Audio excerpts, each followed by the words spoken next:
My name is Michael Stewart.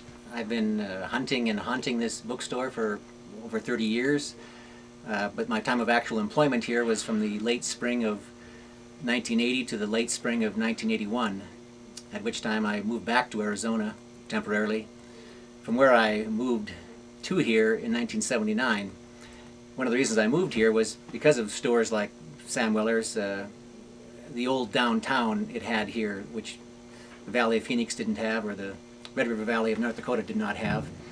But I love the architecture and the unique stores of Salt Lake City, the neighborhoods of old houses, and temperate climate. So moved here in '79, and after a year I came here and asked Sam for a job, which he luckily gave me.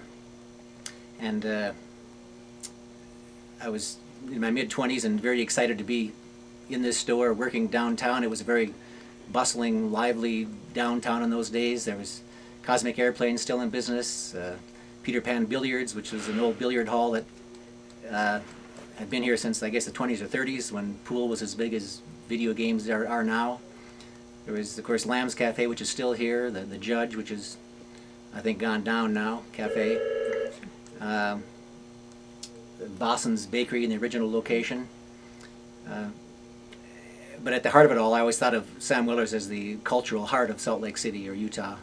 I always thought of the store as had kind of a New York department store at Christmas time in a Jimmy Stewart movie kind of feel, even though it was full of much more character and characters. And I'd just like to say something about the actual staff here at that time in 1980-81. Then, first of all, I'd like to mention Lila Weller, who was always instantly and always a favorite of mine, even though I didn't talk to her much, because my mother's name was Lila, and she always had such a soothing disposition. She was kind of like even though she wasn't old-fashioned, she was kind of like an old-fashioned aunt from North Dakota. She had a sharp mind and a sharp enough tongue, but she reminded me of Olivia Clemens, Mark Twain's wife, who one time when he was indulging in some Western profanity, she just shot it back in his face and said, "How do you like the sound of that?" And he said, "Olivia, if I sound like that, I promise never to swear again." Then in the back room there was Jean McGeehan behind that capacious desk with a cigarette ever in her hand, and behind long hardwood drawers of note cards and piles of books. She was never, I always liked Jean, but she was never real friendly towards some of the upstarts like myself or Michael, who read nothing but military history. One of the reasons was that he and I and others would try to flood the store with titles that we thought were personal favorites, but might not sell for a long time. I think there's still, after 30 years, probably some military history titles here that Military Michael brought in back then that just have never sold. Another personal favorite was Eve Weller.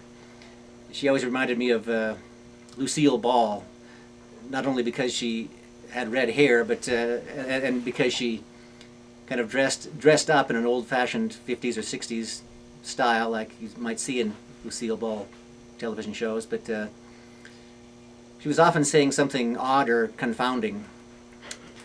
There was Wilf, the Englishman, who'd been here many years. He was the principal book buyer, and was for many years after I left. He was a dapper man, always well dressed, and never one to, like Sam, never one just to lollygag around and talk. But he would, if you would stop him, he would tell you a quick, short anecdote or give you some witticism and be on his way. He was, another fixture of this store. There was Joan Ney, who's still here in one of the store's great assets. I always thought of her as kind of Wilf's apprentice in rare LDS books and book buying. I've always thought that the rare book room where we are now is the Sanctum Sanctorum, where it was my favorite place to come. Up here I recall meeting Page Smith, the historian who was looking for books when he was writing his history, and talking with him, telling him the story of J.J. Chapman holding his hand over a fire and finally burning it so bad it had to be cut off because he was upset at himself.